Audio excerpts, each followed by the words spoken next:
Hey guys, this is going to be a longer video, kind of like one of my first videos, and this one I'm a little bit more excited about. There's going to be a lot of comics, and the reason I'm excited is, for one, I'm going to try to start editing these videos, but secondly, I've been sitting on this for quite a while because I wanted to do this video a little bit more justice and start trying to edit these videos.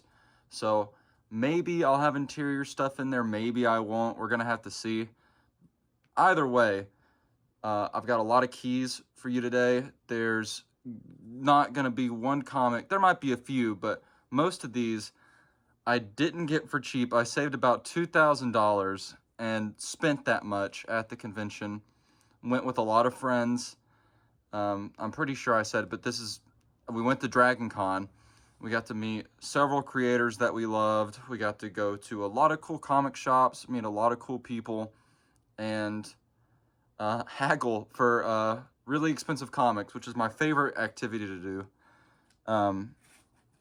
But I'm also going to try and put how much I paid for stuff and how much it was worth at the bottom, just to give you guys more of a kind of something just visually pleasing to have in the background. But we're going to start it off. First thing I got was Love and Rockets #1. I would never have heard of this book if it wasn't for a cartoonist kayfabe, and thank God I did, because, I mean, it's amazing. I can't remember the name of the brothers that do this together, but this is a underground independent comic book that is well renowned, well loved, and I've always wondered what the hype of it all was about. And after reading issue 1, I have all the other issues on my CLZ. I think I got lucky with how much I paid for this one, because I looked on mycomicshop.com, and issue 2 and 3 and 4, they're all worth so much money. But I'll say it for this one. It says $60 on the price tag. It's upside down because they had the book in there upside down. It drives me crazy. But in reality, I paid $40 for it. Got $20 off the overall price, and I'm not cheating these comic stores. I buy a lot of stuff, and I talk to everyone. I get to know them and see if they'll, kind of cut me a deal at the end. But amazing artwork. I mean, the story seems nonsensical, but it's so captivating. You just want to, like, stay with it, and you don't want to quit reading it. I mean, I did read in several sessions because it is a dialogue heavy, absolute behemoth in terms of page count, but I would recommend this to anyone. And now I have to find the other ones, and I'm going to be really sad until I do, because I want to read them in order. It seems like there's going to be an overarching story to everyone, but oh my god, amazing. Some of the best artwork I've ever seen. I love more cartoony styles, and this definitely has that fine detail mixed with the cartooning that's just perfect. It's the perfect style, in my opinion. Next, we've got Animal Man #1. There was a vendor who had several. I'll say which ones I paid $3 for, but he had all these keys out, and well, he had a lot of different stuff out, but basically everything in the bins was $3 a piece. It didn't matter what the key was. It didn't matter how much it was actually worth. It didn't even matter if the book had a different sticker price on it. I made sure $3 for everything, and I went back to get one of the biggest keys I've ever bought at the very end of the con. But I kept coming to this guy's booth every single day and finding new stuff. This is Animal Man #1, and I have been searching and searching and searching for this one. I've been piecing Animal Man together for quite a while. I've been getting them for really cheap, and I knew #1 was going to be the hardest one to get. And when I found it in that bin, I jumping up and down like a kid in a candy store. It was, I mean, I've not read it yet. I haven't read issue 1. It was pretty good, but I feel like, from what I've heard, it's going to become way more than it starts out being. And I love his costume. That's probably, it kind of looks, the glasses are Plastic Man. esque, but I'm really looking forward. He just seems like a character I would really like. Him and Swamp Thing have like, or the two characters, and John Constantine are like the three characters from DC that I just really want to find out more about. And I mean, I'm definitely going to, but paid $3 for that. And then Batman Hunt the Dark Knight number 3 by Frank Miller and with Klaus Janson and Lynn Varley. I'm not really sure who the other two are. They're probably prolific names, and I'm just a stupid, dumb idiot for not knowing that. But Frank Miller is an artist/writer that I'm trying to get more into. I mean, you hear, not recently, but you hear really good things about his past work. And, I mean, when you can find it for cheap, I'm going to grab it. I'm absolutely going to grab it. And I know his like, was it Dark Knight Returns, or maybe it's just The Dark Knight, is one of the most famous comic book stories ever. My buddies let me borrow the trade paperback for it, and I've still not read it. I've been lacking. I read one trade paperback that he's given me so far, which was The Long Halloween, which changed my life. I loved The Long Halloween, but paid $3 for that. So awesome, Frank Miller. Little book there. And then I got Crisis on Infinite Earths number 1. I just knew it was a key and it was worth more than $3, so I got it. He actually had the entire Crisis on Infinite Earth series, and only when I got home did I realize that each of those were worth a lot more than $3. So I would have gotten all of them. I already have the Death of Supergirl, Superwoman. I'm not quite sure, but it's the big DC event that apparently reset the entire universe, and people love it. So either way, good to get number 1 for $3. And then I got every issue of Kingdom Come, every single one for $3. Not just one, like $3 each, but all the issues for just $3. I saw the Alex Ross covers, opened it up, and I'm always surprised when Alex Ross does interiors, because I feel like that's not his thing as much. And when I opened it up and saw that all of it was Alex Ross art, I had to get these. And I think they're worth a little bit of money too. So that's cool. I'm noticing a cowman in the back. I don't know who any of these characters are. Besides, I think there's Catwoman maybe and Spectre on the cover. But I gotta find out who the cowman is. He's right here, by the way, if you are wondering. So there's issue 1. Issue 2. There are a few characters I do know on this one. A lot. I mean, there's still a lot that I don't. If that's Green Arrow in the back, why is he dressed in red? That shouldn't be right. That's interesting. And the mysterious man in the middle, I have no idea who that is. I would say it's Alex Ross, but I know what Alex Ross looks like. That is not Alex Ross. I know a lot of creators like to put themselves in comics, which I find to be really cool. But I don't think that's the case with this one. Still, all of these are great covers. I wonder if they connect. Let's actually see. I don't think they do. But there's a spoiler for issue number 3. Issue number 3. Shazam and Batman on the cover. Black Canary, I'm pretty sure, is right there too. But Shazam looks a little menacing. I don't know why he's looking at me like that. Batman too. Batman has the thickest neck I've ever seen in my life. I bet he could barely turn in that thing. It's so strange. Oh, I know who that is too. Fuck, what's his name? Not Terrifier. I went and watched Terrifier 3 recently, so that's on my mind. And then number 4.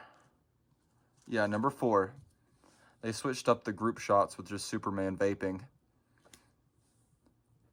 But still, man, his art is just so good. I feel like a lot of people say Alex Ross is he's not a basic bitch, but like saying he's one of your favorite artists is like a basic bitch take, but that just isn't true. If you like Alex Ross, I'm with you. He is not overrated by any means. He deserves all the love he gets. But there's issue 4. And then we're going to go to New Teen Titans Annual number 2.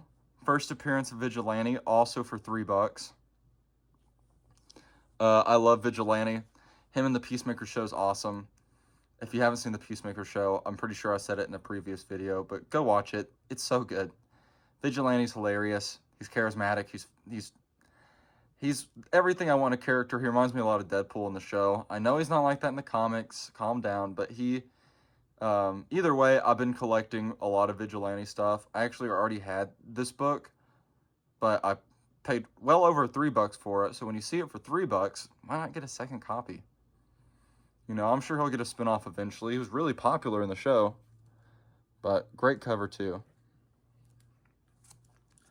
And then we have Superman for All Seasons, book 4, Winter.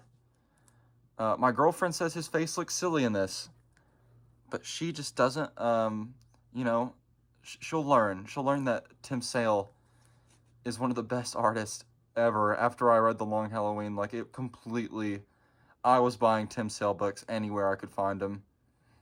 He is just the best. Something about his art style is like bendy, I guess. Like it's hard to describe. It's just so pleasing to look at. It's cartoony, but it's got like small, fine detail. I mean, it very minutely, like very small amount of it reminds me of Frank Quietly art. But now I just pick it up wherever I can find, even if like it really, as long as it's not like, well, I say that I spent a lot of money on some Tim Sale books today, which you'll see later in the video, probably the last books I'll show. But if I can find them, I'm going to buy them now. That's the case.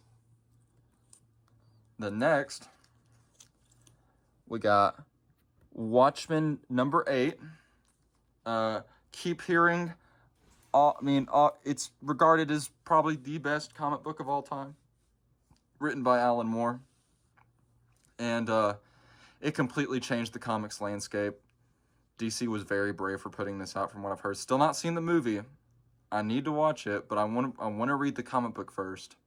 And I have issue 1 in a CGC.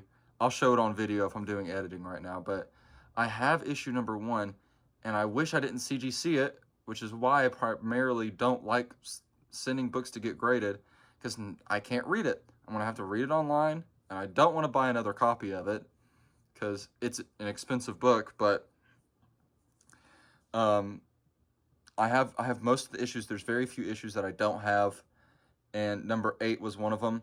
I actually didn't know because I didn't have it in my CLZ, but I had a feeling that I didn't have this one, and when I looked, I didn't have it, and I was so ecstatic when I got home to find out that I filled in an issue that I really needed. So, Watchmen number 8. What more can you say about Watchmen? And then next is Blair Witch number 1. I have not seen the Blair Witch films, but I love horror comics when I can find it for cheap. If you can see, there's actually handprints on the back. I know that's the Blair Witch symbol you can primarily see, but let's see if you can. There's like handprints in the background, like reaching out from the dark. That's really cool. I've never noticed that. But I need to watch the Blair Witch movie. I love horror movies when I can find horror books for cheap, like Evil Dead books or Hellraiser books. Friday the 13th books. I pick them up, and I'll sometimes pay like a pretty penny for some of these. But I got it for $3. I wouldn't have necessarily, because it's not a cover A, but something that interested me was this, the Certificate of Authenticity. The glow-in-the-dark cover. I didn't know that. Maybe I can show some footage of me trying to make it glow in the dark. But it says that there are 8,000 copies of this. So one of a specially limited series of 8,000 copies. And this is number 2,552.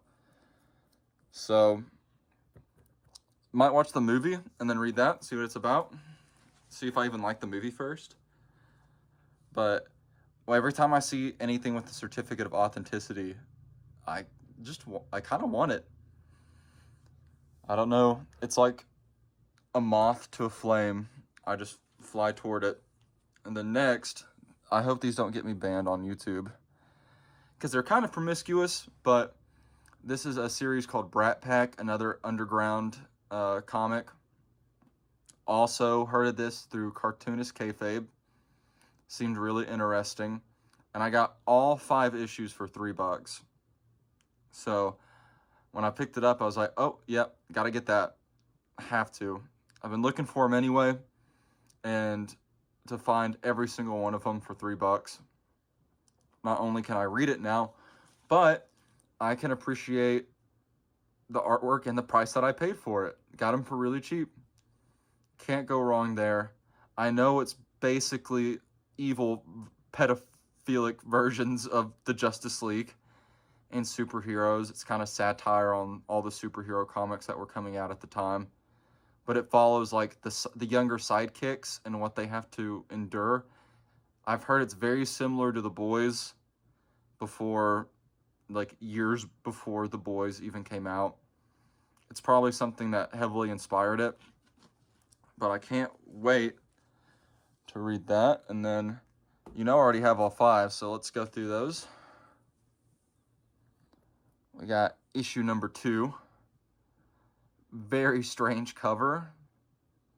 Don't worry, it is not genitalia you're looking at. That is a mask with someone's tongue coming out of it. I think it's the villain of the series, but I can't, don't quote me on that. I'm not sure yet.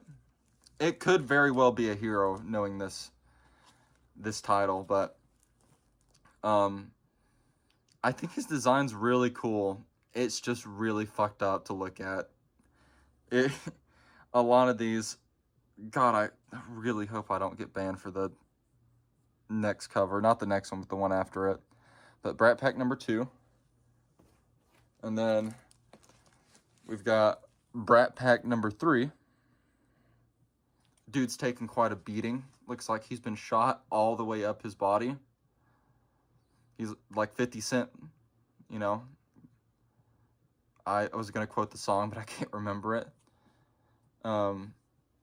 But God, he's got his throat slashed. He's got cuts all over him. He's a fucking meteor hit him or something right there. The smallest meteor in the world, but it did some damage. And then it looks like he got shot all the way through here. But that artwork's really cool. Rick Veitch, I probably butchered that, but man, it looked really awesome from the Cartoonist Kayfabe video. And if you haven't seen that video, go check it out. It's really good. Here's the one I'm worried about. In fact, the next 2 I'm worried about. I won't leave it on screen long so I don't get in trouble. But, super promiscuous cover. It is, I mean, underground, they got away with a lot. And now that I'm thinking about it, there's a few other books in here that I don't know if I'll be able to show. I'm going to try to. But let's get past this one too. Yep, that's a cover. Moving past it. Don't want to get in trouble. And then we got Clerks, the comic book number 1 for $3. I know it's the first quote-unquote appearance of the Clerks, and I've not seen the movie. A lot of my friends talk about how amazing this movie is. Me and my buddy Wig actually went as Jay and Silent Bob for 1 year for Halloween, and it's kind of a crime that I've not seen this because they're in it. but I've not seen many Jay and Silent Bob movies either. So, need to do my homework, need to catch up. But Clerks the comic book #1, pretty cool. And then I was really happy to find this actually for $3. Concrete #1, Dark Horse Comics. And I just recently, I didn't know anything about it. I knew he showed up in like Dark Horse Presents #1, which is the first comic Dark Horse released, which is really cool. But I just watched a video from Strange Brain Parts, is excellent channel. I just recently found his videos and I've been going through them all breakneck speed. And there was a video on Concrete that was probably my favorite video of his that I watched. And I was just like, man, I'm really glad I bought Concrete #1. And I liked his design anyway. He's really cool. It's kind of like Ben Grimm, but it's unique. It's got its own flair to it. And from what I heard of his origin story, it is a very unique book. I love this cover. It's so simple, but like the lettering and like the border and the old school little, I don't know what you would call that right there. I love this cover. I think that's great. The color choice is excellent. Like green rocks, who would think of that? But it looks so good in conjunction with everything else. So great. And then we'll see if I get in trouble for these. Faust, which this is going to be a mix of Volume 1 and Volume 2. I didn't realize till later that Love of the Damned was the Volume 2 of Faust. But this is another thing I learned from Cartoonist Kayfabe, another underground comic. These were all $3 a piece too. And for one, his design is wicked. It's so cool. And the art is wicked. I mean, you can see that dude just flayed at the bottom there. It's a miracle how some of these covers were even allowed to be on shelves at the time. People were just different then. They did not give a fuck. And Faust is when I think of underground comics, this is the shit that screams at me. This is what I think of. Just over the top, gory, sexual violence. It's amazing. It's very campy, cult following of these comic books, cult classics, if you will, but super, super happy to find these. There's #2. If you see anything like this, closing it up, it means I cannot open it or I will get taken off YouTube. But issue #2, the shit on this cover is insane. I have never seen covers like this before. Guess I need more underground stuff. #3. That's not Faust, but he looks like he's killing people all the same like Faust would. I can't tell if that's a mask or his actual face. Or a mask that became his actual face. Kind of like that Goosebumps episode. But really cool cover. And then #9. Another one I cannot open. And I probably will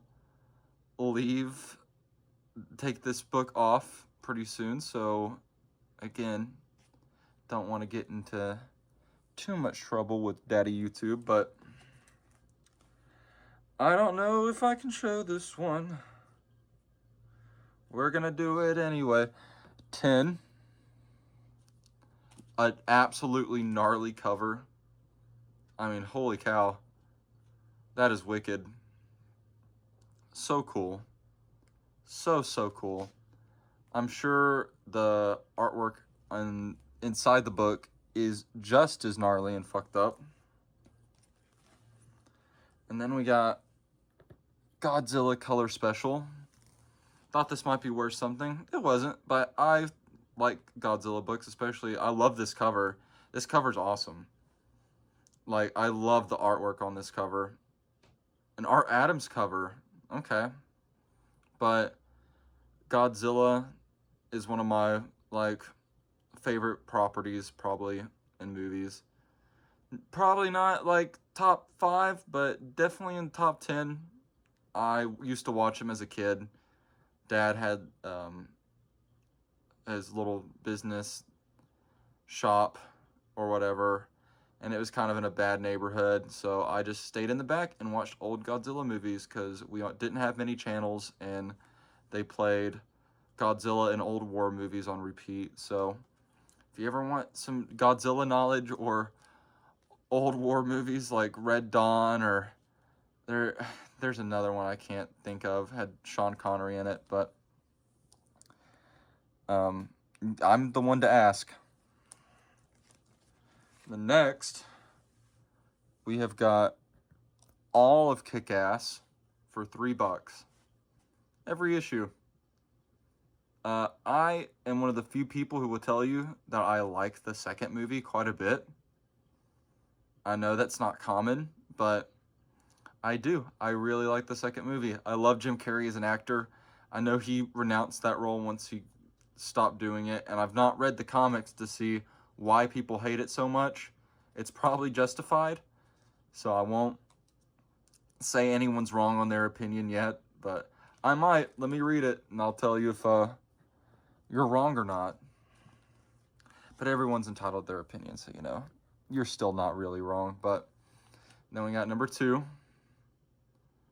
He got the shit absolutely kicked out of him, much like the movie from what I saw. I think he gets stabbed in the movie as well. He gets the absolute shit rocked out of him. But number 2, and I'm not a huge fan of John Romita Jr.'s artwork, but, and I've not read much of Mark Miller, but I like the property. I'm open to liking John Romita Jr. more, and Mark Miller really made me want to read more of his stuff after a podcast I saw him on. He just seemed like a really, really cool guy. Kick-Ass number 2. And then number 3, he got revenge. They started it. They did. You could see in the last issue's cover that they did. But amazing that I found these for $3.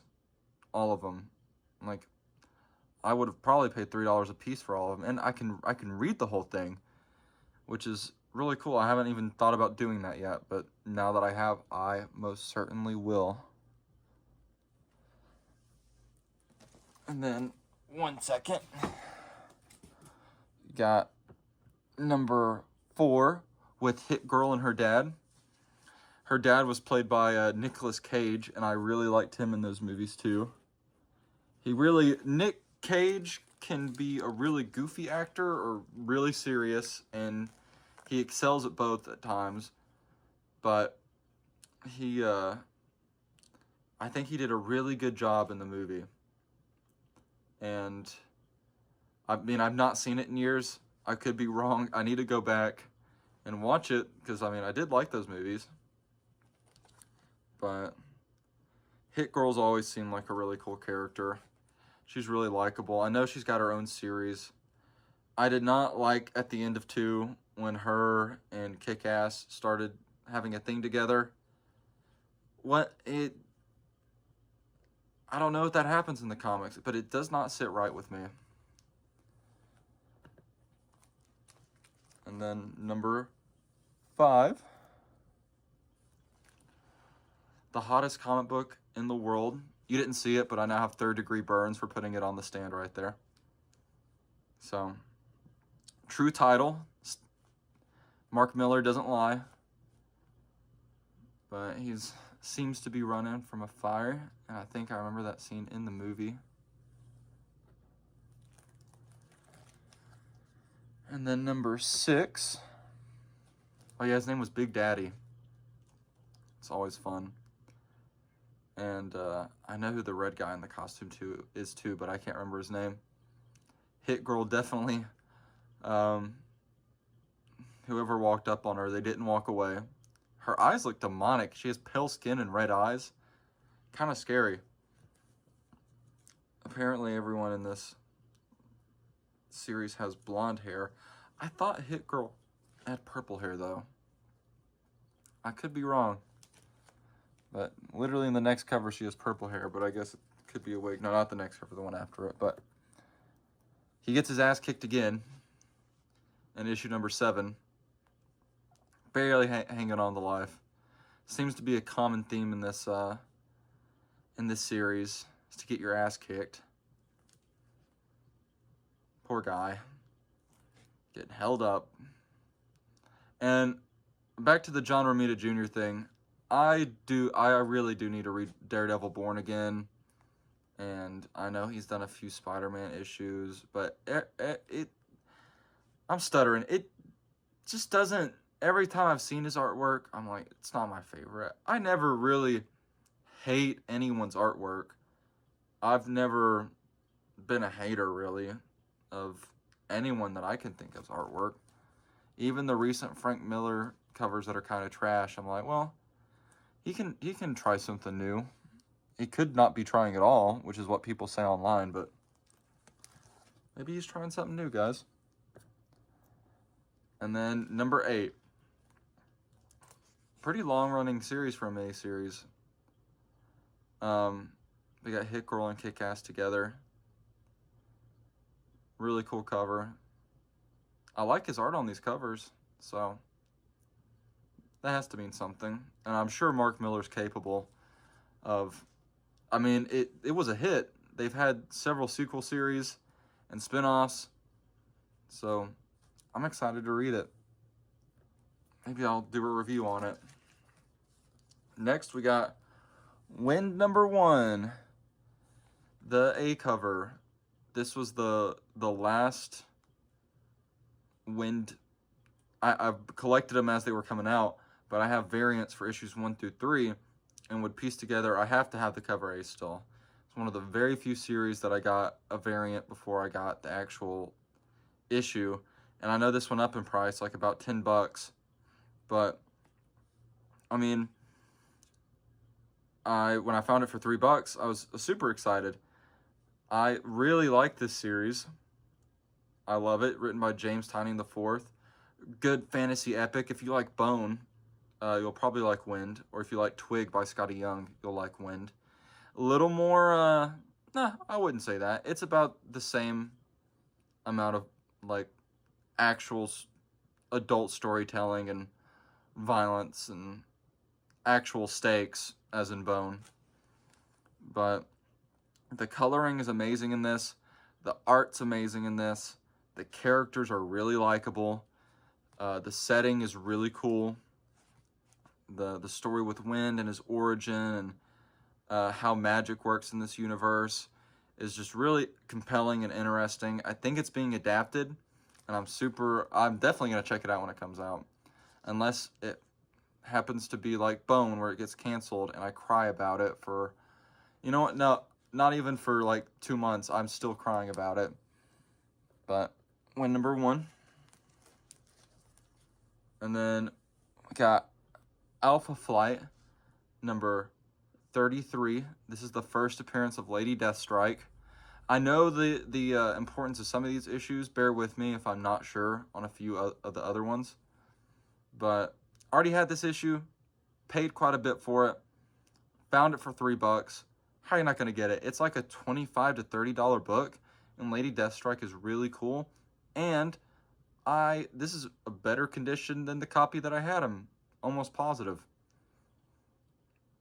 Like, it's not even like you pay $3 for these great books and they're in bad condition. All of these were in almost perfect condition.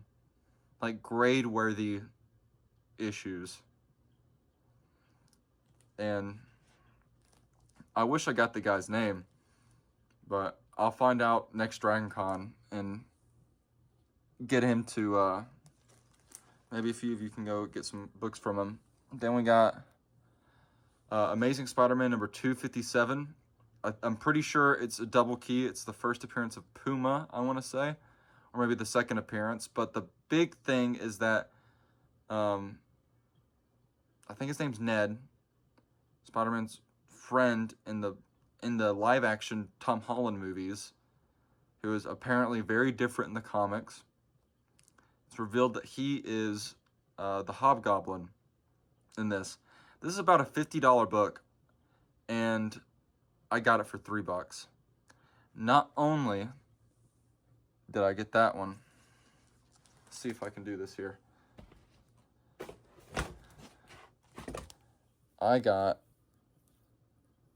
5 of them. 5 of them for $3 a piece.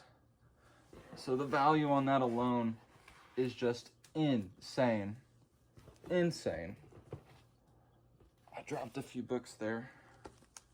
They're fine. But got that issue. And then I got Amazing Spider-Man number 611. I want to say I paid $5 for this.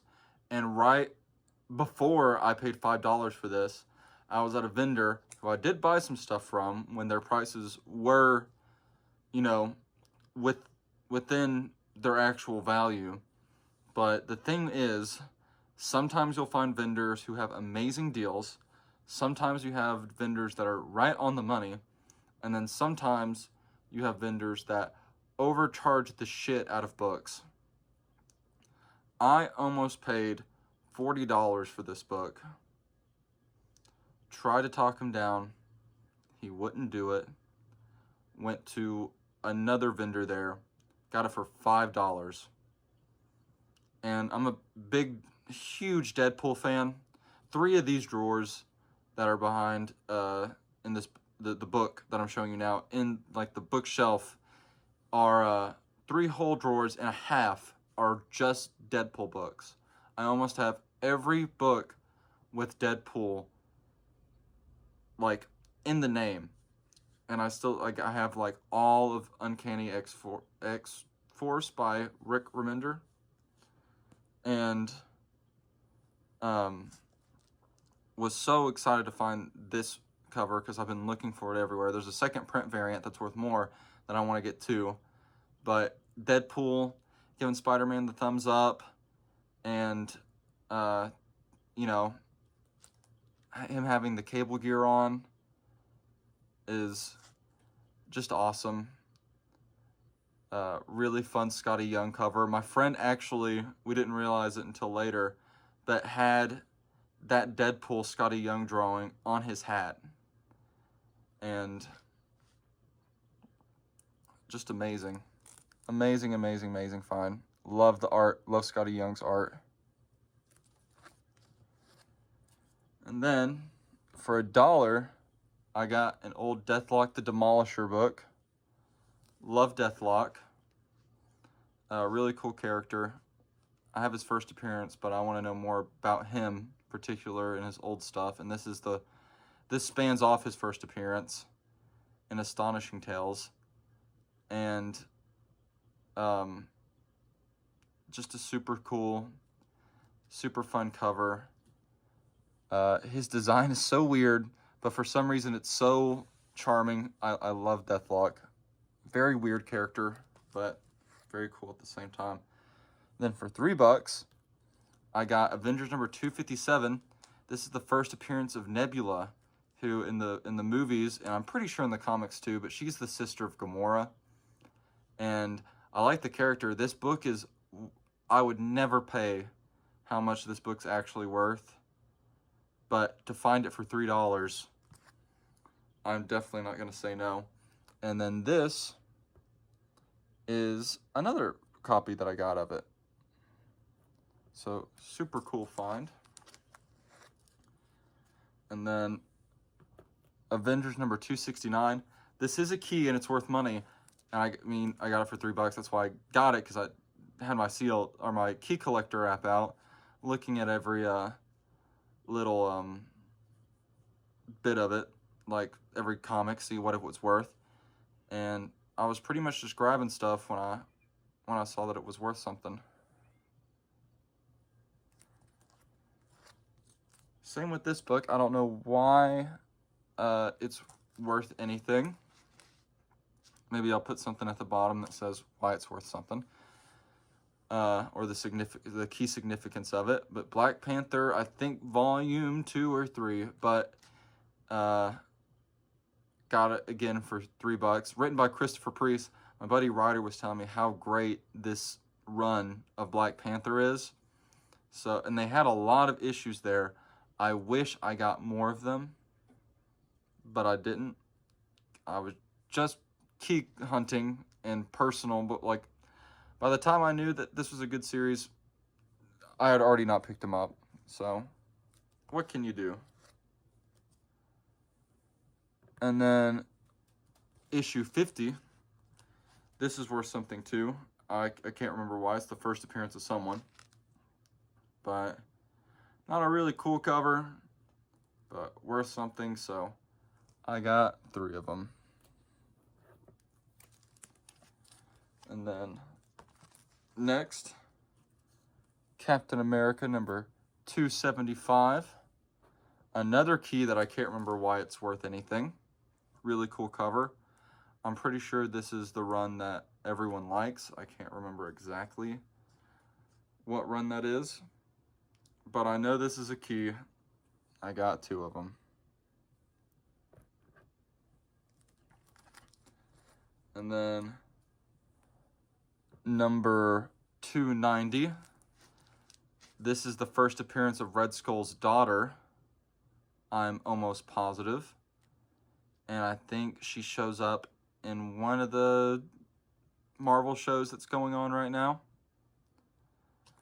But I got 2 issues of that.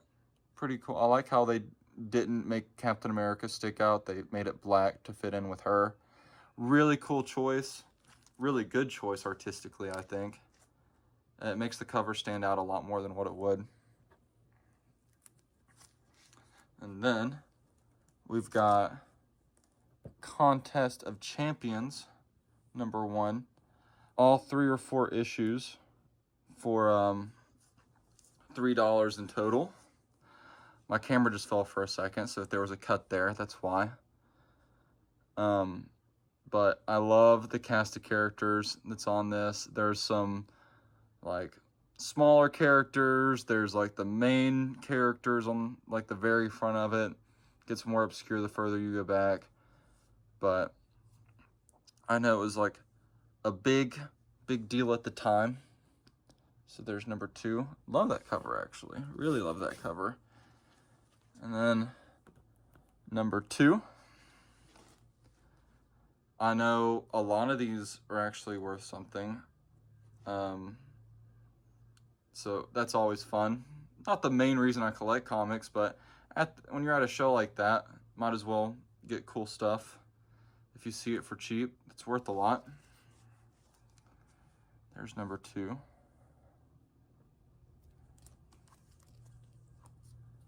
Number 3, love that cover.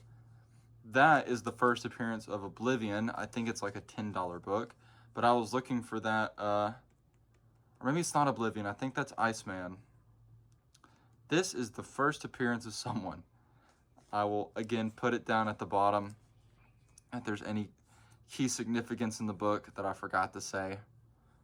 And I hope I like this series. I mean, I'm pretty sure it's just a 3-issue series. And I've heard mixed things about it. I think it was for a toy line, if I'm not mistaken.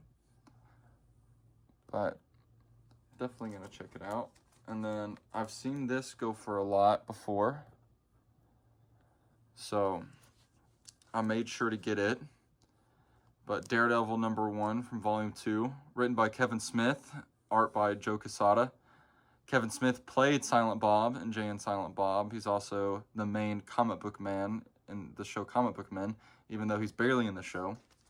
And Daredevil's a character I really want to get into. I've heard really good things about this run. So, excited that I found a number 1. I know that this book has gone for a lot more in other places. I know online you're going to pay more than $3 for it. And they had several more issues, but if you find a number 1, got to go with it. Even if you don't get the rest, get the number 1.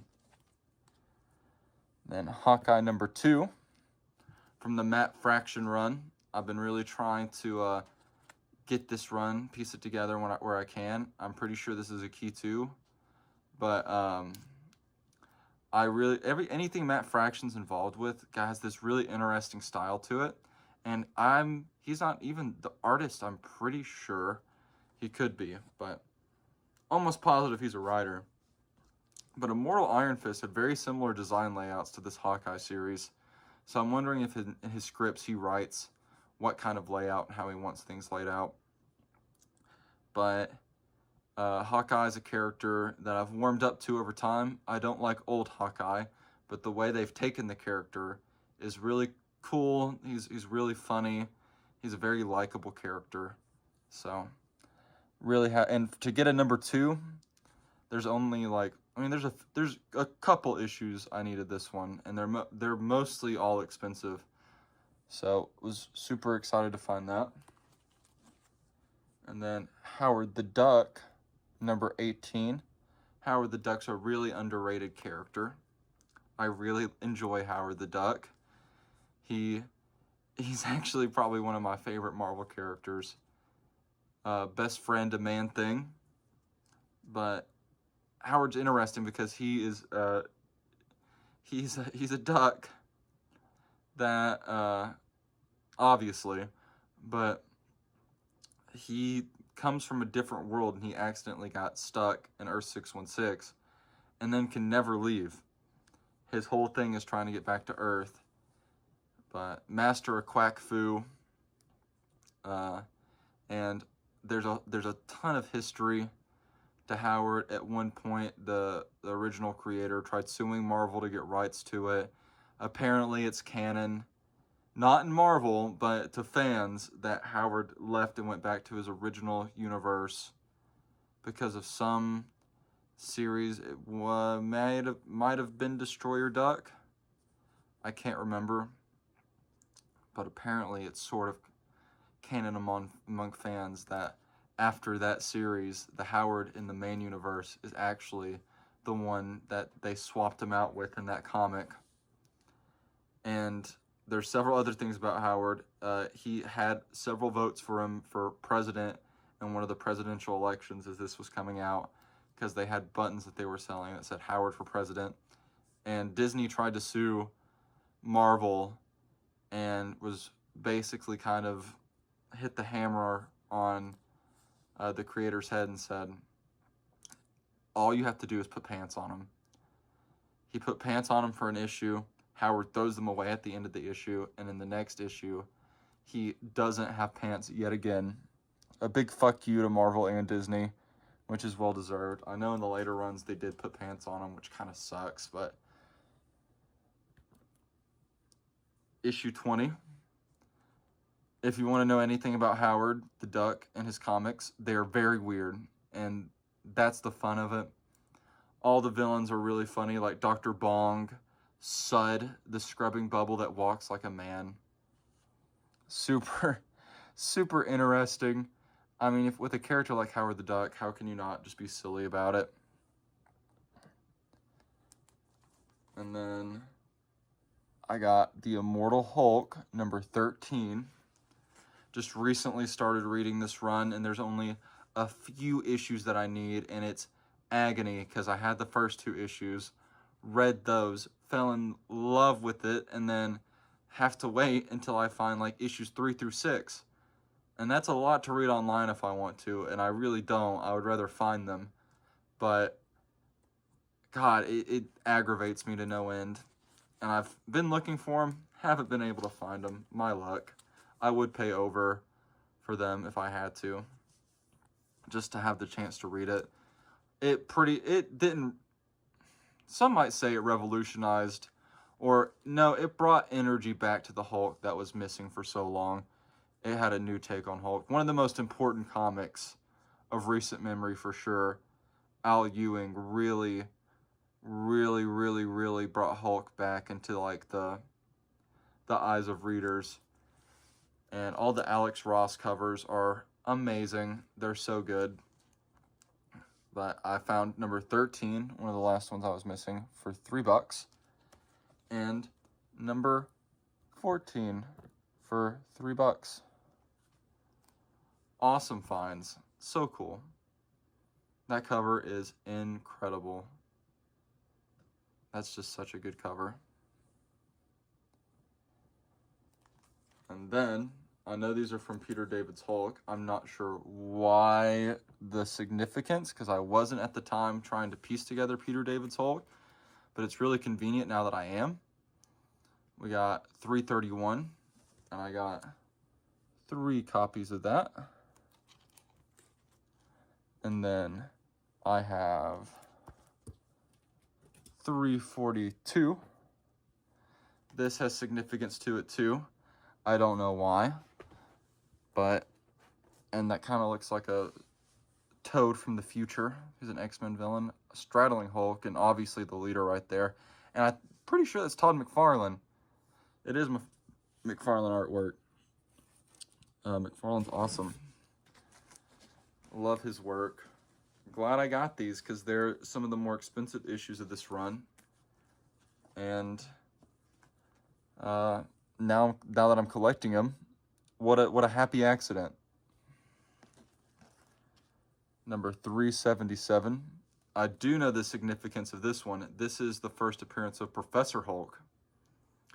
And big part of the MCU since is Infinity War or Endgame? I think it was Endgame.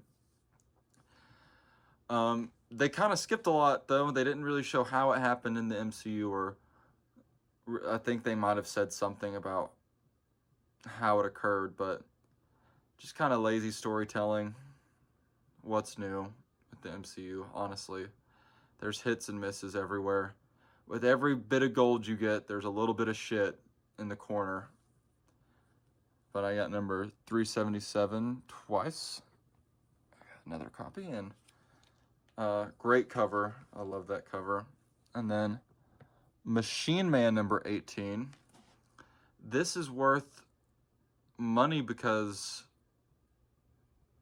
actually, I don't know. It is worth money, though. I know why the next issue is worth money, but Machine Man is another very underrated character. I love Machine Man. Originally created by Jack Kirby. I've always been drawn to him, and I don't know why. I can't tell you.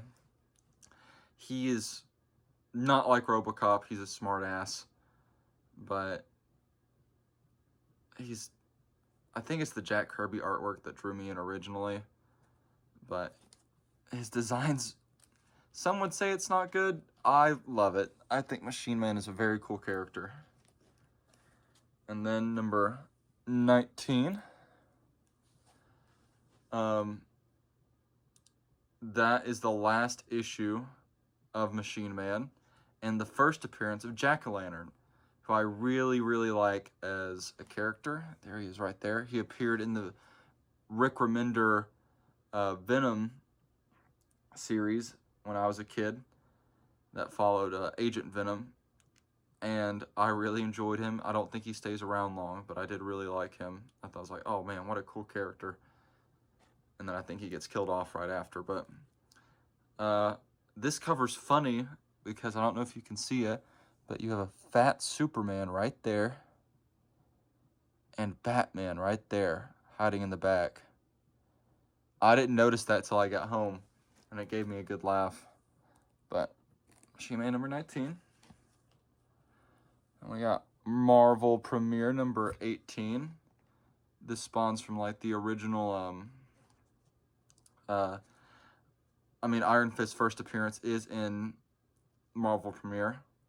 So these are very early Iron Fist issues. I got this one for $3.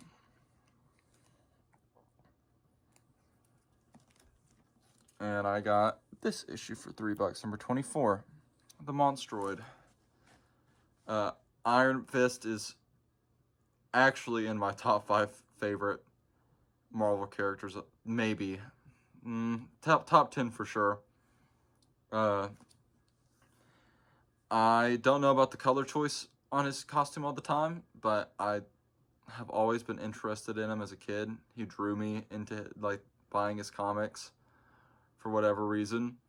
And he's much more than just a kung fu guy. He's very cool. I like him a lot. The Ed Brubaker run is amazing. So good. So good. And then for $3, I got Micronauts number 8. First appearance of Captain Universe. That is an $85 book that I got for $3. Weird that Micronauts was a toy line, and isn't canon, but Captain Universe and Bug are still in the Marvel Universe because of how popular they are. They wanted to hold the rights to those characters still. And I heard the series is pretty good. I'd love to check it out, but as it stands, not really looking to collect them right now. And I already had this issue, but when you find an $85 book for $3, how are you not supposed to get it? And then we got Mystic Arcana Magic number 1 for $3. First appearance of a Mutt, I believe, from the Moon Knight show. I was looking for this because I'm a diehard Moon Knight fan. Even if this issue has nothing to do with Moon Knight, I still really wanted it because she's the villain in the Moon Knight show. And to find it for $3, even when it's worth more, is awesome. And I like that cover. Magic on the cover there. She's a really cool character. And then New Mutants number 26. This is the first appearance of Legion. Really interesting character. He got his own show, which I don't know if it did well or not. But either way, he's Charles Xavier's son. And this is part of the Bill Sienkiewicz run. And I've gotten to where I wanted to really read this New Mutants Bill Sienkiewicz run. So, really happy to find that. And not only that, I found 2 more copies of it. And then, New X-Men number 118. As I've said in past videos, I've been trying to collect this series. And I think that's worth something. But I'm not really sure. Don't know the significance, but I think I got it just because it was a new X-Men comic that I needed. I was on a spending spree, so I got it. And then we got Raiders of the Lost Ark number 1. I love Indiana Jones. I love all the movies. And I'm not really searching for the comics, but I looked it up on Key Collector, and this is apparently, I think, the first appearance of Indiana Jones in comic books. So, really cool to find that just for $3. And really fun cover. This dude is evil in the movie, but he's such like a fun evil, and seeing his face get burned off at the end is so satisfying. And then we've got the Sentry / Spider-Man. I really like the Sentry as a character, and there was like, I have every issue of the original Sentry series besides number 1. It evades me. But then they did like a crossover little one-shots. They have one with the Fantastic Four, I think one with the X-Men, and this was the only one I didn't need. Or a dot that I didn't need, but I didn't have. And when I found it, I was pretty excited. Fill in that gap. And then next is Silver Sable number 23. Silver Sable in the Wild Pack, I'm sorry. But I got this for $3. And the reason it's a key, I know, is because it is the first time Deadpool and Daredevil meet each other. So, I probably would have paid something for it, but finding it for as cheap as I did, I was definitely going to get it, knowing that it's a key. But really happy to find that. Really cool cover too. I don't know too much about Silver Sable, so maybe if I ever read this issue, I'll find out that I really like her. I've not heard good things about the series, though, I will say.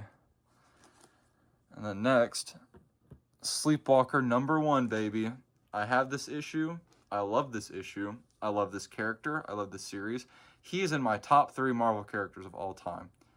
And there's another YouTuber I watch, I wish I could remember his name, but he's a Darkhawk fan, and I feel like Darkhawk and Sleepwalker fans both enjoy each other's company, just because they both released around the same time. They appear together a lot. But talk about an underrated character, man. Can manipulate reality like it's a dream.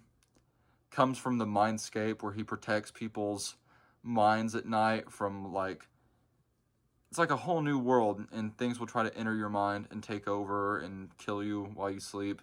And he's part of a race that guards you and protects you at night. Awesome. Awesome. His design's awesome. I love this character. I've gone back and read Sleepwalker, and it's not as good as I remember, but there's something about it that I will read anything Sleepwalker's in. I don't care what it is. It could be an Iron Man comic, or there's not really anyone else. I don't even dislike Iron Man, but it could be any comic. Sleepwalker's in it. I would read it. And then the Mighty Thor number 319. I'm pretty sure it's part of Walt Simonson's run. This is worth something because it's the first appearance of the Zaniac, which sounds like a 90s Slurpee like flavor machine, but his design is crazy. And I don't think he appeared. I'm pretty sure he dies either in this issue or one of the future issues. But for $3, it's worth something. I got it now that I'm collecting Walt Simonson. If it is part of that run, I'm glad that I have it. And then we got number 339, which, if I'm correct, that's the first appearance of Stormbreaker. Beta Ray Bill's in my top 5 Marvel characters as well. I love Beta Ray, only due to, well, I've read other things of him that I really like, but main reason is the Daniel Warren Johnson series, little mini series. Amazing. If you want a phenomenal, fun, funny, action-packed comic, Beta Ray Bill's the one for you. Cannot say enough good about it. Then we got 459. This is a key. I don't know why, but cool to get it for $3. Annual number 18 for $3. It's also a key, but I don't know why yet again. And then Uncanny X-Men number 179. They had a lot of Chris Claremont's X-Men in there, and I was going to get all of them, but the price would have been so astronomical that I bit the bullet and decided not to get it. But this is the first appearance of Leech, if I'm not said it already, and I like Leech a lot as a character. He, I don't know too, I mean, I know he's a Morlock. I know he can make people's powers not work. But cool. If that's Leech, it doesn't look like him from what I know him as now, but still cool to find. Then Uncanny X-Men number 227. This is also a key, but I can't remember why. I'll put it down at the bottom. Pretty cool Storm cover. I love Storm. Probably my favorite X-Men. And then we got 257. It's also a key. It has something to do with Psylocke, who's another character I love. She's a great character. Really cool. She doesn't look like that now. She's in a lot more skimpier clothing now than she is then. But her purple hair is so cool. Her powers are really, really cool. And I'm pretty sure she's a villain at first. She's going to show up in Marvel Rivals soon, I think along with Moon Knight. I actually know it's going to be Moon Knight, but awesome to find for just $3. I feel like I've said that a lot. I won't be saying that soon, though. And then Web of Spider-Man number 18. Really cool cover. I like the black on it. I like the colors on it and everything. This is a key, and I'm not sure why. But, you know, Key Collector says it's worth something. It's worth something. And then finally, before the more expensive books, X-Force number 116, first appearance of X-Statix, which is a Mike Allred created team.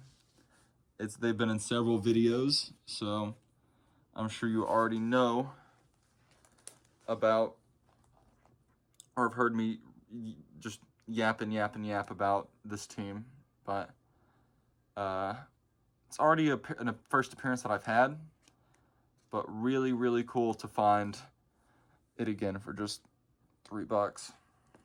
And then a gift from a friend. He got a blank sketch cover, and he drew me a Moon Knight cover.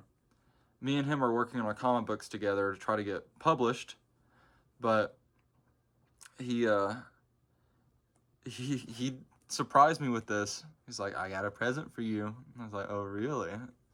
And I really wasn't expecting it, and he did an amazing job on it. I want to have this framed somewhere, but I mean, I hate to sound romantic, but no one's ever drawn a cover for me before, so super awesome. Thank you, writer. And then I met a few people there too. Got them to sign books I already have, but it's cool to see the signatures on there. So I met Ryan Brown and Charles Soule, who are some of my favorite creative teams.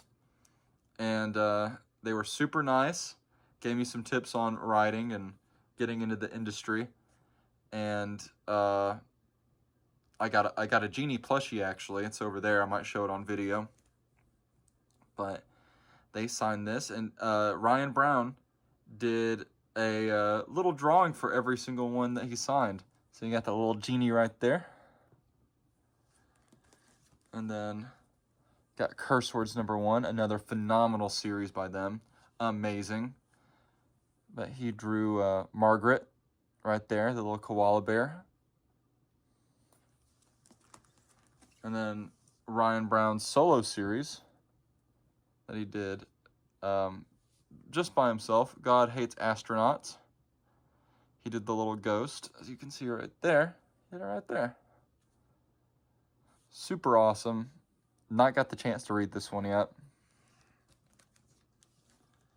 And then we got 8 Billion Genies Wish World number 1. This is the secret 9th issue to 8 Billion Genies that they did.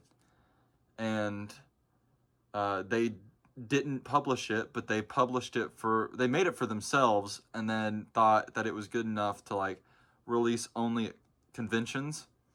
And I was lucky enough to snag one of these for $20. So amazing. And the signatures for them were free.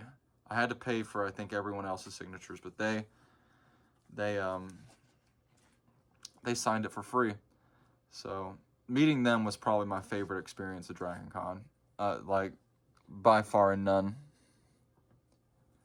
That issue was also really good, by the way. And then, one of my favorite Marvel runs, Punisher, by Jason Aaron. I don't know what the general consensus on this series is, but I love this run. I love this run so much. It's one of my absolute favorites. Punisher's a great character. Haven't read too much of it. Loved this. And I got to meet Jason Aaron. He signed a few books for me. So I was super excited for to meet him and ask him questions and bug him too. But I got Punisher number 1 signed by him. I got Thor, God of Thunder number 2. First appearance of Gore the God Butcherer, signed by him. And I got Namor number 1 that he's doing right now. I get it signed by him because Namor's one of my favorite characters. I was so excited to hear that he was working on a Namor comic. And then back to the regularly scheduled program. We got Marvel Premiere number 16, second appearance of Iron Fist. I think I got this for like $3. Not in great shape, but Nice filler issue for my little Iron Fist collection that I got going on. Iron Fist is really struggling right here. And then, I was going to save this for the end, but we're just going to go through the keys as I have them in my hand. I don't want to rearrange or do anything else. This is my big purchase of the convention. I spent $500 on this book. He's probably my favorite Marvel character, tied with Deadpool. Never thought I would own this book until like very far into the future. I was wrong. We got Werewolf by Night number 32. First appearance of Moon Knight. When I saw this on the wall, I nearly fell on my face. I got him, it was at 600. He gave it to me for 500. It might have been 700 actually, and he gave it to me for 500. It was the last day of the con. I didn't want to pay that at the beginning of the con. It was still there at the end, and I was like, it's not in the best condition. Then I looked on eBay, and there were sold like issues that were in worse condition that were selling for more, and I sprinted back up to his booth to buy this. So, and either way, if I lost money on this, I don't sell my comics unless I have multiple copies of them, and I'm gonna cherish this forever. Even if I got another better looking copy of this, this is the first one I bought at Dragon Con with my friends. So, always gonna cherish this. One of my favorite covers of all time.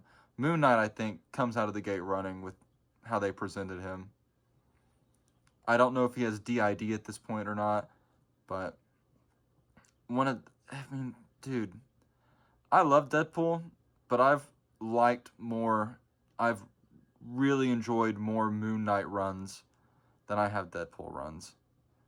So, Moon Knight might be my favorite. He became my favorite way later in my life. I loved him since I was really young. That's why I have so many of the issues that are worth a lot of money now. I got them for dirt cheap back in the day, or as they were coming out. But Moon Knight was later in my life that I found out how much I love this character. And I've spent so much money on Moon Knight comics. And now I get to say I have his first appearance. Werewolf by Night number 32. So happy to have that. And then I got this with something else, but I got Amazing Spider-Man number 194 and another comic. I'll mention what that was when I get to it, but I got them both for $200. First appearance of the Black Cat. I really like the Black Cat. Really fun character. I mean, I think her name's Felicia Hardy. I hope I'm not wrong on that. But I love her white hair. Her design's peak. It's so good. I know her and Spider-Man don't work because she can't stand Peter Parker. She is in love with Spider-Man and like him in the costume. But I like their dynamic a lot more than his other relationships that he's been in the past. So, Amazing Spider-Man number 194. Look at that cover. Amazing cover. Was so happy to find that. Most of these, as soon as I saw them, I was like, well, I'm getting that one. And this is worth more than what, because that's a high-grade copy in my eyes. I could be so wrong, but it looks very high-grade for me. And then we got Captain America, Annual number 8, a really iconic cover. And I've seen this go from $30 to $50.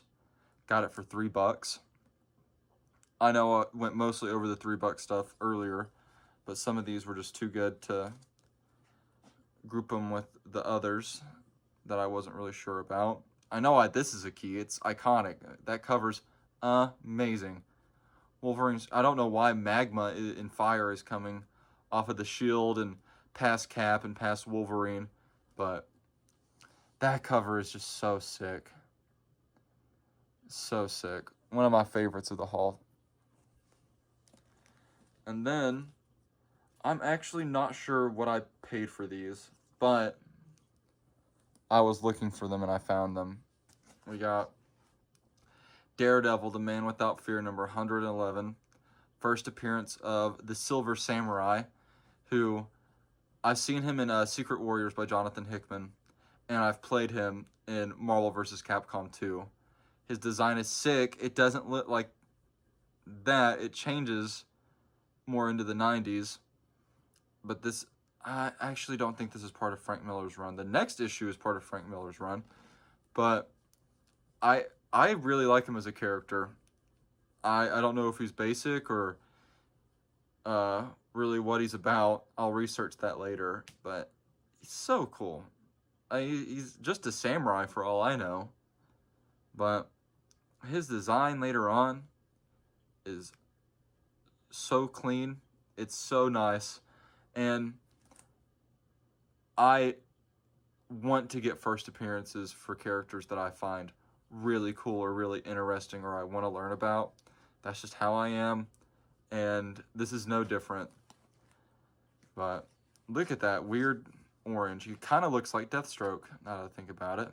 Did DC copy Marvel? I'm just kidding. I don't want to open that can of worms.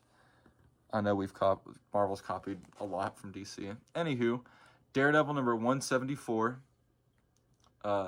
This issue is part of the Frank Miller run for sure. Got Gladiator and Elektra on there. There's 2 Gladiators in Marvel, by the way.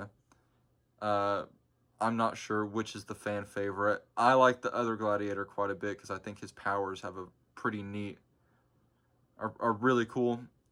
I know Gladiator, I don't know anything about this Gladiator, but the reason I got this issue is because it is the first appearance of the Hand, and I think I got this book for $15, and I think that's not much more than what it's worth normally, but the Hand is a group of ninjas who resurrect each other located in Hell's Kitchen.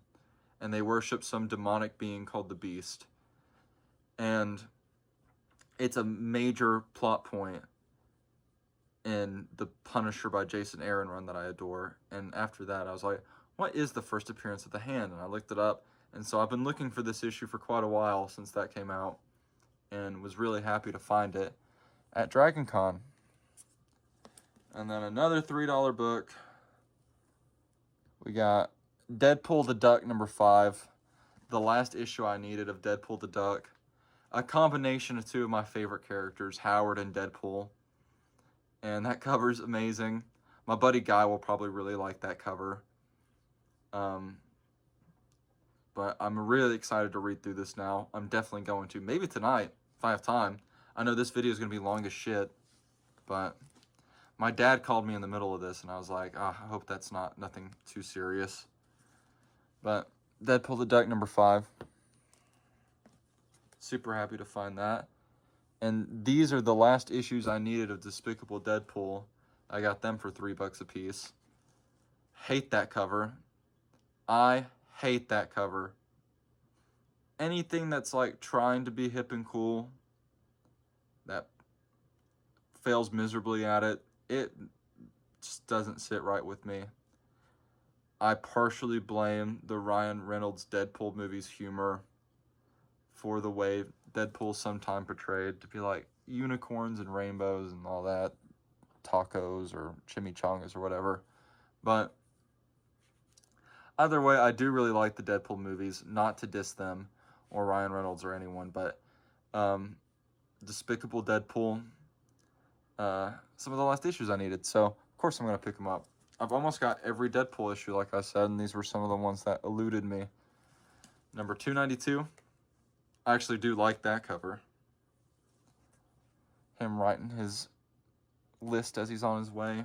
Not the death. Deadpool, can't die, but... And then number 293. Rogue is about to... Rogue probably has a good reason to crush Deadpool with a giant rock, so... But look how happy Deadpool is. He's probably saying, does she love me or does she love me not? Which is probably why she's about to smash him with a rock. And then we've got Devil Dinosaur, number 1. First appearance of Devil Dinosaur. and Moon Boy. I love Jack Kirby's artwork. How many times am I going to say that in my videos? I don't know. But I guess I can't say it enough.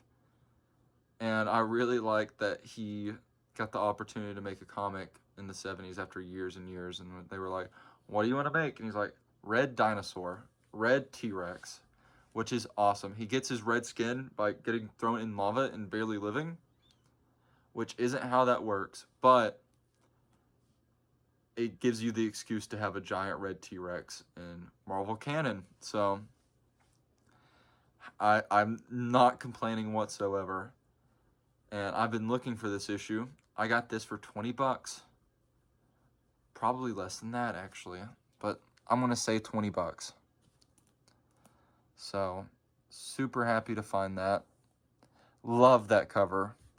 I don't know if it's my favorite cover, but it's up there for the haul. It's pretty high up there. That will probably replace that and the comic rack. These are all real comics, by the way. These aren't posters in the back. Those are comics. And then we got Fantastic Four number 38. An early Fantastic Four issue. Can't go wrong with it. Done by Kirby. These next two are done by Kirby. I love the Fantastic Four. And I'm going to pick up old ones. I think I paid $30 for this.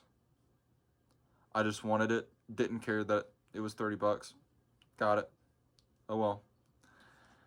But pretty great to find that. I mean, I don't think it's a key or anything, but still, really fun issue. I got number 84. Another great cover. I got this for the cover, and apparently it's worth something. It's worth more than I paid for it. I think I paid like 15 bucks for this, and it was well worth it. I love anything to do with Latveria and Doctor Doom. He's my favorite Marvel villain of all time, by far and away.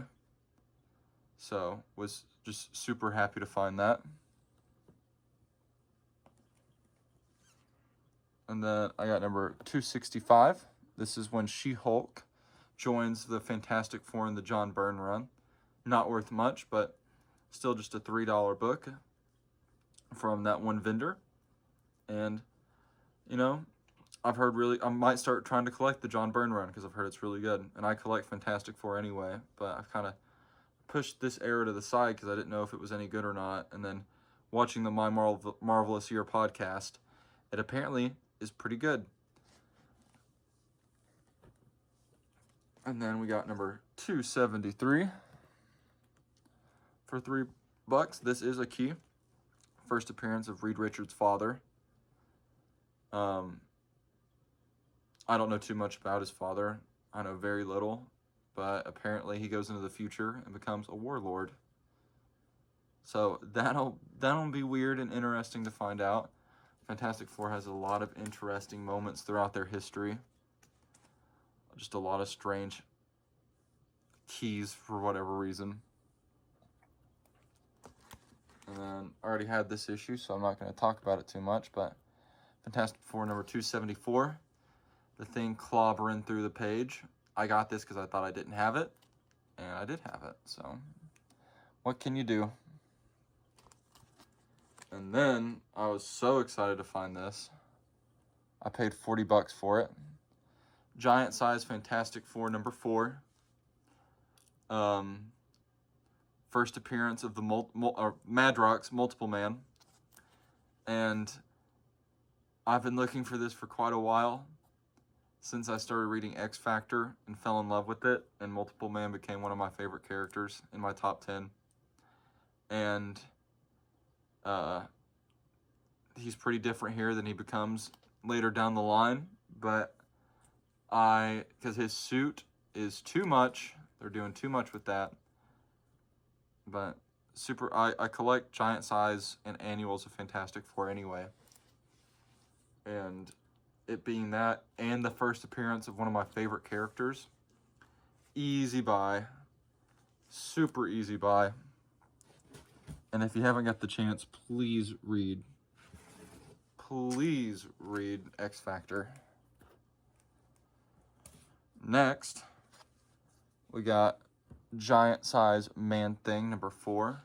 I think I paid maybe like, I want to say I paid like $12 for this. This is my favorite cover of the haul. Man Thing's one of my favorite characters, period. And that cover is awesome. You know, not too much going on in it. He's burning someone's hand because they probably fear him. They're probably passed out, so chill out, Man Thing. But this is actually a key, too, because it's the first solo story of Howard the Duck. So that's awesome. He had his first appearance in Adventure into Fear, I think number 19, and he's alongside Man Thing in that. And he got his first story in this, and then shortly after his first ongoing. So just take a look at that cover. His eyes, his big bulbous round eyes, so cool with the green. Man, his design is just monster perfection. I love old school monsters, and it reminds me so much of those classic Universal monsters. And after that, we got Hit Monkey number 1, written by Daniel Way, which some people don't like Daniel Way. I really do like Daniel Way. Controversial opinion, I like Deadpool Volume 2 a lot, probably because I grew up on it, and it does fall off later on in the series pretty quickly, but those first like 20 issues are amazing. I don't care what people say. I love that series. And Hit Monkey is a character that I've been really wanting to find. The show's pretty good. I like the show, but the concept of the character is just so bonkers and crazy, and I don't know, so weird, and I love it. I got this for, I want to say, like $8, and these are so hard to find. These are so hard to find, but I found it at what I thought was a good price. And he had issues 2 and 3 as well, but they were beat up and about the same exact price as number 1. So I passed on them, but still got number 1. Then we got Invaders number 7. I think I got that for $8 as well.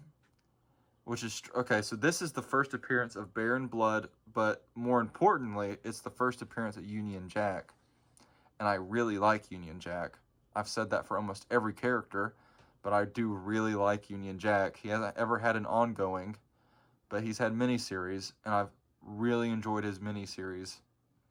I also love his design.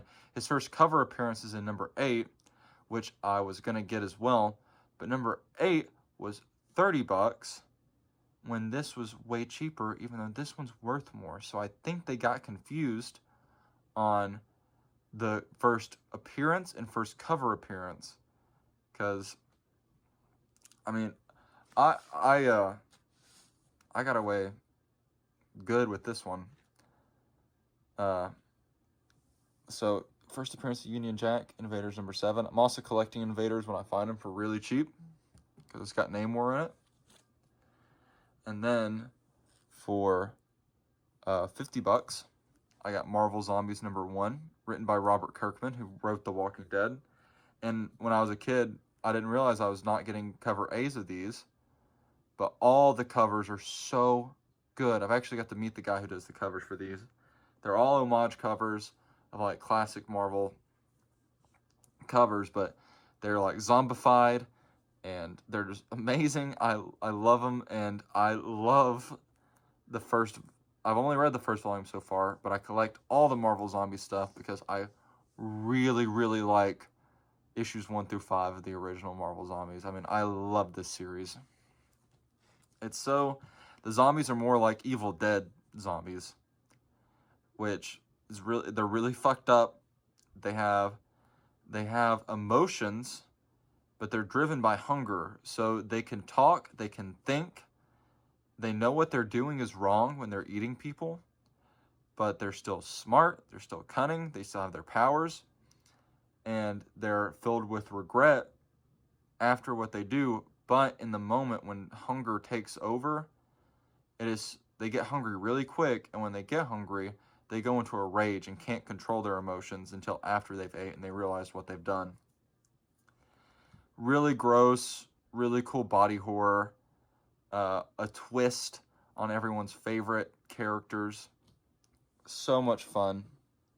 So fucking happy I got that. And then I got this for $3. Marvel Zombies Dead Days is a one shot. And yeah, I needed this one. Still written by Robert Kirkman. Not all the Marvel Zombie stuff is written by Robert Kirkman, so it's really cool to see that he wrote the one shot too. And this one's an homage. The last one was an homage to Amazing Fantasy number 15, Spider-Man's first appearance, and this is an homage to Jim Lee's X-Men number 1. So, and look at Wolverine's eyeball hanging off the Marvel Zombies logo. But Marvel Zombies Dead Days, number 1. And then one of the last issues of Moon Knight Volume 1 that I need, number 38. I believe I got this for $40. It's in great condition though, and I needed it. Got a little bit of a spine roll, but that's fine. And really cool cover. This is probably when Bill Sienkiewicz started getting like more experimental toward the end of the run to what we know him now as, like from what we know his artwork as now.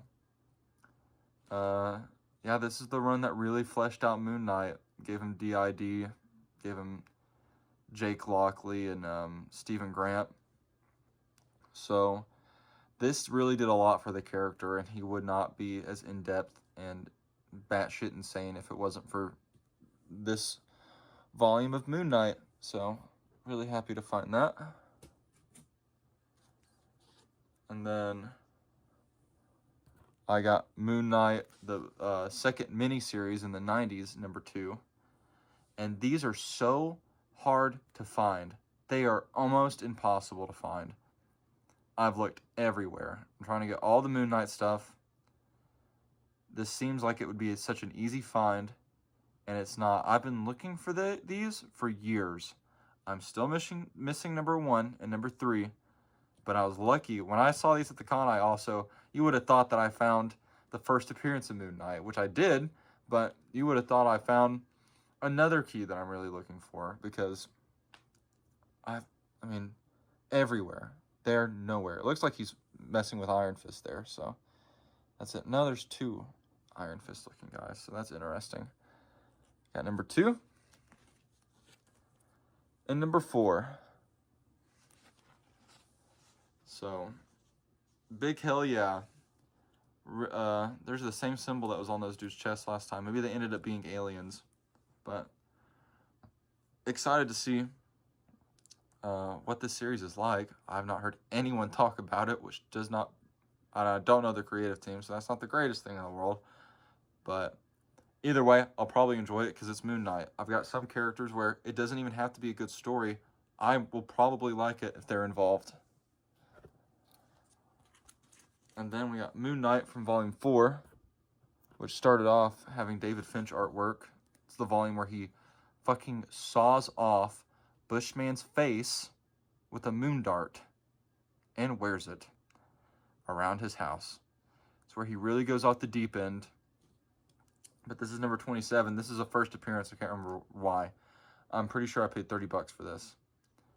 And well worth it because it was the last issue of Volume 4 that I needed. Like, this book is another one that's evaded me for a while.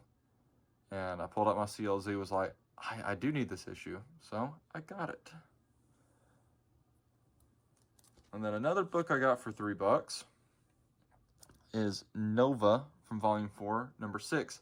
The Dave Abnett run, I've read like the first 3 issues. It's been really good so far. I'm now only missing issue number 4. And that's killing me. But not as much as Immortal Hulk. I really love Nova as a character. The Human Rocket. But I know he doesn't die because there's way more issues after this. But Gamora's probably is probably really mad at him because I know they've got like a little romance going on in the first few issues. But was super happy to find that. It looks like it's during the middle of Annihilation. No, this occurs after Annihilation, but Annihilation Conquest, which might have something to do with it. And then for 15 bucks, I got Secret Avengers number 19. This is the first appearance of Mr. Knight, which is not just another costume of Moon Knight, it's another one of his personalities entirely. Mr. Knight's different than Jake Lockley and Stephen Grant. But it appeared in the show, looked great in the show. The Jed McKay run made me really like Mr. Knight, and the Warren Ellis run made me fall in love with Mr. Knight. So, been looking for this for a while anyway, and when I found it in the minor keys section of this one venue there, I had to get it. I had to. Was, again, excited to find this book, but it's one I've been looking for a while. I'm going to try to hurry it up because this might be a 2-hour-long video. Then we got Spider-Man Deadpool number 1. I got this for $3. I cannot tell you how excited I was for this because this is another one trying to complete all my Deadpool runs. I only need 2 issues now. This is the one that's been evading me for so long. So long. Got Ed McGuinness artwork. I love Ed McGuinness's artwork. Very, very colorful. Very fun to, like, just great eye candy. And Spider-Man and Deadpool are just like a perfect little team up. They're at odds with each other. They're not perfect teammates, but they're really fun to have together. I know a running gag in Deadpool Volume 2 was that people kept mistaking him for Spider-Man. He'd end up killing him probably. But I can read literally most of this series now. It's like a 50-issue series, so cannot tell you how excited I was to find that. And then this is the one that was along with the Black Cat issue. I got it and this for $200. Spider-Woman number 1. Love that cover. I love Jessica Drew's design. And I know it's not her first appearance, but my shop has her first appearance here in Cleveland. And I've been thinking about it, but really cool to find this. Really happy to find it. And yeah, great cover, great colors on that. This one was really interesting.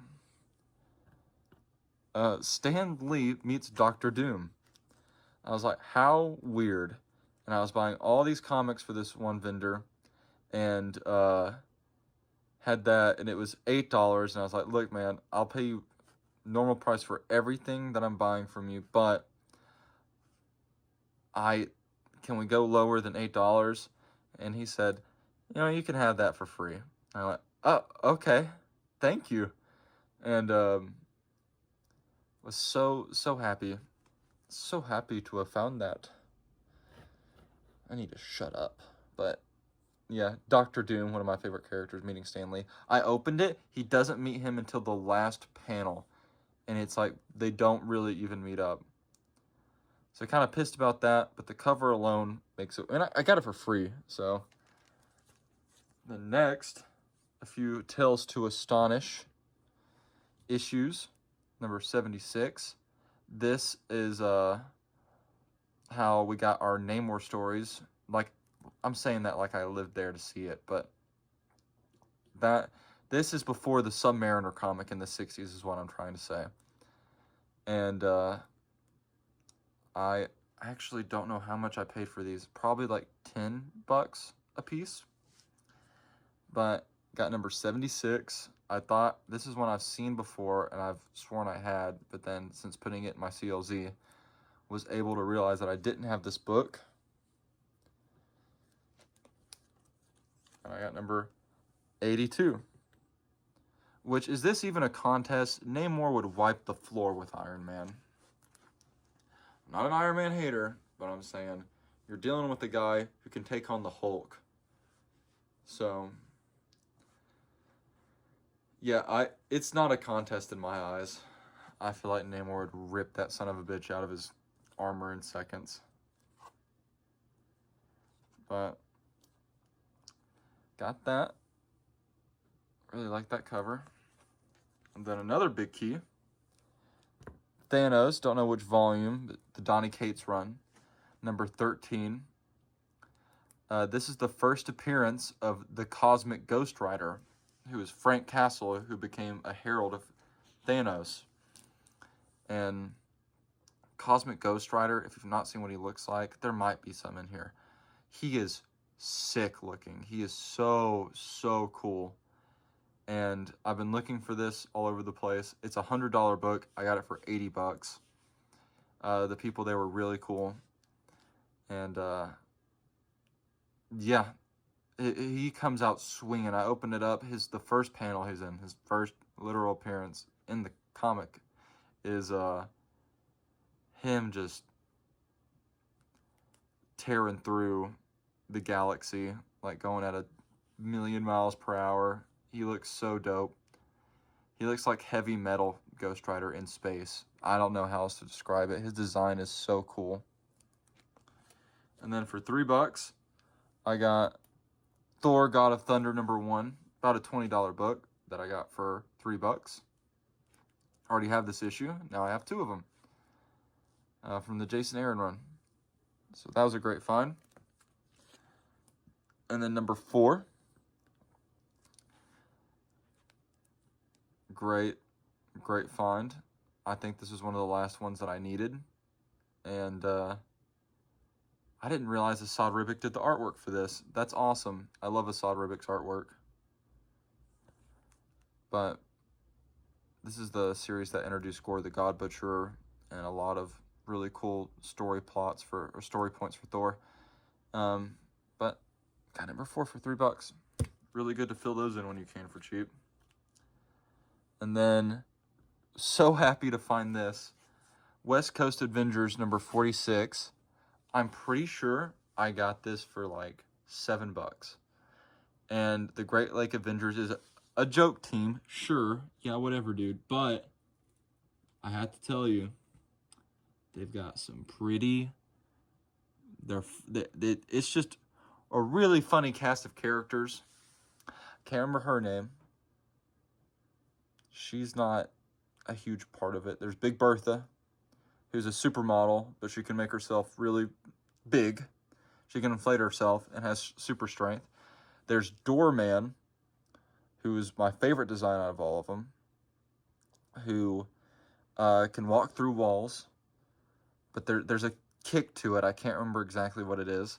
There's Flatman, who's Reed Richards, but he's just flat. And then Mr. Immortal, who just can't die. That's his whole thing. He can't die. He's not good at fighting. He's not super smart. He doesn't have really many redeeming qualities. But he can't die. He's the leader of this team. Squirrel Girl joins the team later. So it's just an oddball cast of characters, and you'd think, oh, there's probably not a lot of good runs of this. I will tell you this. The Dan Slott miniseries for the Great Lake Avengers is amazing. It blew me away. I loved it. It was funny, like breakneck jokes going through like the entire run. The artwork was fantastic, like beyond good. It was really, really something. And then I was surprised about like how well they mixed a serious, it's not a serious book, but there's serious stuff happening in it. There's stakes, and it's really cool to see how he incorporated both of those in at the same time. So there is the first appearance of the Great Lake Avengers. And then next, we have West Coast Avengers from, I don't know which volume, but #7. This is the first appearance of Jeff the Land Shark. I got this for 20 bucks. Maybe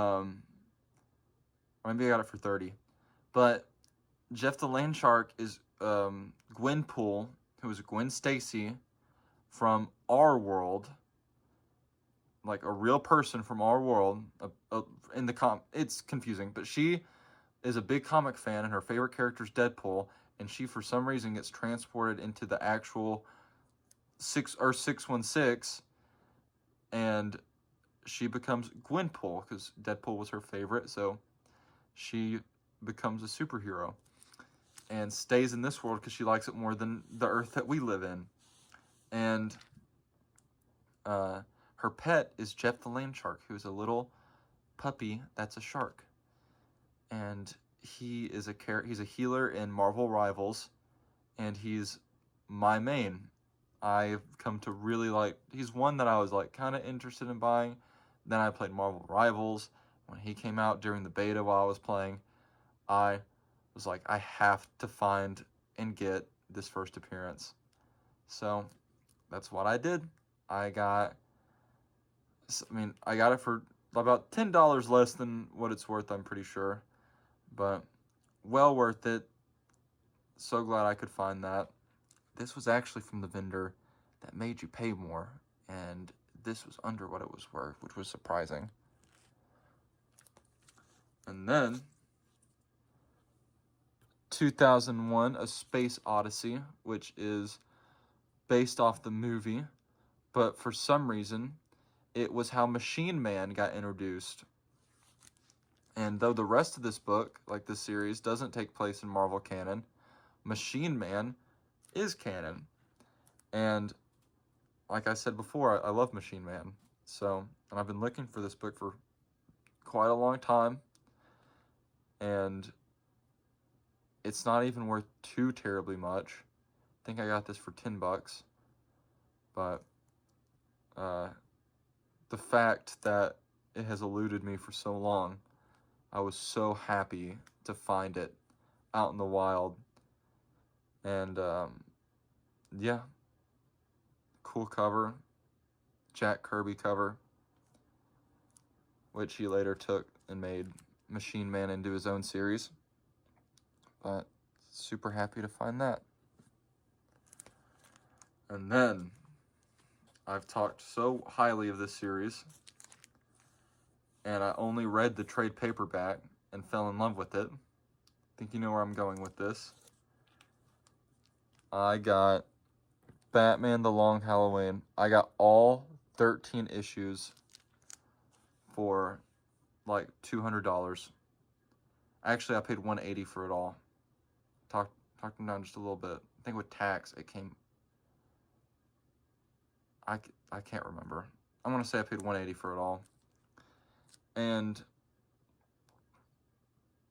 I was... we were leaving. The last day, on the way out, wasn't going to get anything else. Looked over, and there was all of them grouped together, and they're all in perfect condition. They're in the best condition possible. And I didn't realize each individual issue was worth so much. But it is. So I got all 13 issues. Let's go over the covers because they're worth looking at. This is honestly tied for best cover along with that Man-Thing cover I mentioned earlier. A lot of these are top tier covers. Tim Sale can do no wrong in my eyes anymore after this series. I mean, it is one of the best comics I've ever read. Period. Number 1. Number 2, Solomon Grundy. All the colors, everything about these covers, perfect. Just perfect. But number 2, all the issues, like each issue is a different holiday. Because the main bad guy is the Holiday. His name's Holiday. Because he kills only on holidays. Then we got number 3, Joker being maniacal on Christmas. Not wanting to get one up by this new killer in town. And then number 4, the New Year's issue. Again with Joker. Joker is not the main villain though. He barely shows up in the series. number 5, another great cover. The Valentine's Day issue. And look how great these conditions are for these. Just amazing. Number 6 for St. Patrick's Day. Poison Ivy was very cool in this. It was confusing at first, and then it really makes sense. I love when stories do that, where they kind of make you wondering what's happening and then hit you with the reality check or something that makes it all make sense. Number 7, great Riddler cover. Amazing Riddler cover. Obviously for April Fool's Day. I was gonna say something, but it was a spoiler, so I won't say it. But amazing cover. Number 8, and I want to move it to the side because it kind of connects to the next one, because that's Martha Wayne. That's Bruce's mom when he's a young boy on Mother's Day. And what's the next holiday after that? Father's Day. He's in front of Thomas Wayne's, with him being grown up now. Super cool how they did that. And then number 10 for Independence Day.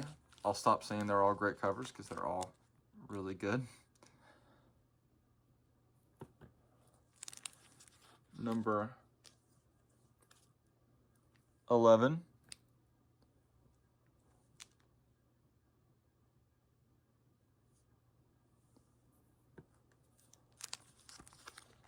Number 12.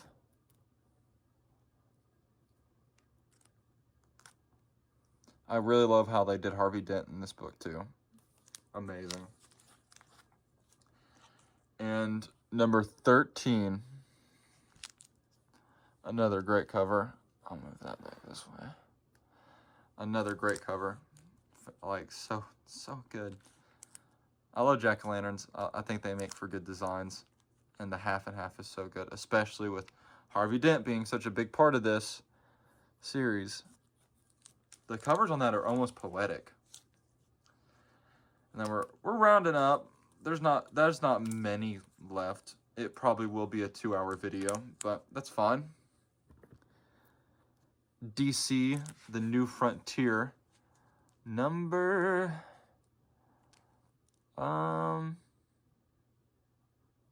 I don't know, actually. It says somewhere on there, I'm sure. I'm just blind. But Darwin Cook, one of my favorite Cartoonist Kayfabe episodes is where they went over this and Darwin Cook's artwork, because I had no idea about him. And when they did that episode and I saw the artwork, I immediately fell in love with it. And it has been so hard to find anything. I know he did the new DC's The New Frontier, and I know he did Catwoman. They are so hard to find. This is the only issue of anything Darwin Cook I have. So when I found it for $3, I was ecstatic. I was so happy. And I mean, hopefully I'll have some stuff panning over what the art looked like in this right now, but I mean, dude, check out that Cartoonist Kayfabe video. Look up Darwin Cook Cartoonist Kayfabe. His artwork is cartoony, but it's so cinematic. It has the detail where it needs to, and it just feels like a blockbuster level of quality. So beyond happy to find that. And then I didn't realize till when I got home who wrote this, or I would have had him sign it. Friday the 13th, How I Spent My Summer Vacation, number 2. Super hard to find Friday the 13th books, but found this one for I think $8. Got it. Super cool cover. Jason and the Friday the 13th series is my favorite slasher movie series. There's a few that come close to it. Scream's really close. Terrifier's really close. I wouldn't call Hellraiser a slasher, but I really I'm a huge horror nut. I love horror movies. Jason takes the crown easily. And I would say Bruce Campbell in Army of Darkness, Ash, or in Evil Dead, but he's not a villain. He's not a slasher, so even though I would rank him with like he's the number one hero of any horror movies, but as it stands for slasher villains, Jason's just the best. I don't know what to tell people. Super cool. Glad I found that. Another one I'm really glad I found. I think I paid like $5 for these a piece. Maybe a little more. Ice Cream Man number 4. I found a few issues of Ice Cream Man. I came into Ice Cream Man late. It's one of my favorite series ever. Ever. They're all, you can read them individually. Written by W. Maxwell Prince and art by Martin Morazzo. I have, like, once I read this and once I got really into it, anything W. Maxwell Prince writes, I will be picking up, no matter what people are saying about it. Some people didn't like Haha. Loved Haha. 1 Week in the Library by him is a little like graphic novel that is incredible. It is so good. His storytelling is just so powerful and so unique. It sounds pompous and like it is so good. Please read Ice Cream Man if you like horror, if you just like good comics. It's just one of the best series ever. So good. But finding these issues that I don't have from, like, because they're really hard to find. They're really hard to find because it was a low print run, and then it built steam. People started really wanting the series and buying them, which made it really hard for me to fucking get them. So when I find them, I get them in a heartbeat. I don't care what the price tag on it is. And then number 13, Ice Cream Man being creepy as per usual. Apparently it's going to be a show too. I have number 1, so there's the big one that I needed. I have number 2, but there's other ones that are really expensive. So to find them for as cheap as I did, holy shit, dude. I couldn't be happier. Number 13. I need to read these issues, actually. I'm probably going to do that instead of whatever I said I was going to read before this, because now I can't remember. I want to read Ice Cream Man, too bad. Number 14. This is such a cool cover because it's a crossword, right? If you look down here, it's an actual like the answers on there that are already there are the answers to what they're asking. But the ones that aren't there, I figured it out for all of them. So if you want to pause the video and try to do that, you're more than welcome to. Like, let's see, number 7, Martin Morazzo. It's number 7 going across. And while you're pausing there trying to figure it out, why not like and subscribe? You made it this far in the video. I mean, if you like seeing comic book hauls, there's going to be plenty of them on here. And eventually, I'm going to do different content. But for now, I mean, watch what you like. Skip what you don't want to watch. Do whatever you want. You don't have to, but I would really appreciate it. Going back, I mean, the last 2 issues, really. Saga number 2. I can finally fucking read Saga. I had issue number 1 signed by Brian K. Vaughan and Fiona Staples.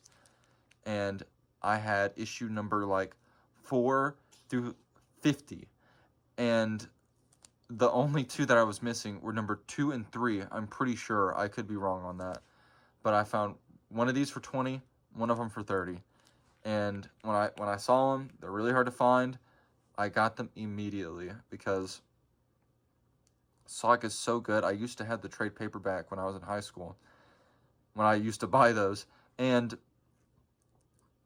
it really blew me away. I've heard some people talk shit about Saga, saying that it's woke. It's not woke. It's just amazing. It's well worth it. And we'll round it off with this one, number 3. I really like this Ghost Girl character. She's really fun. But just an epic sci-fi fantasy adventure full of sex, violence, wars, politics, family relations. It's really, really special. They throw a lot at you. They break your heart. And, I mean, it's quite the ride. But that's it, guys. That's my 2-hour comic book haul. Hope you enjoyed the video. And there's going to be more, so check it out. All right, I'll see you.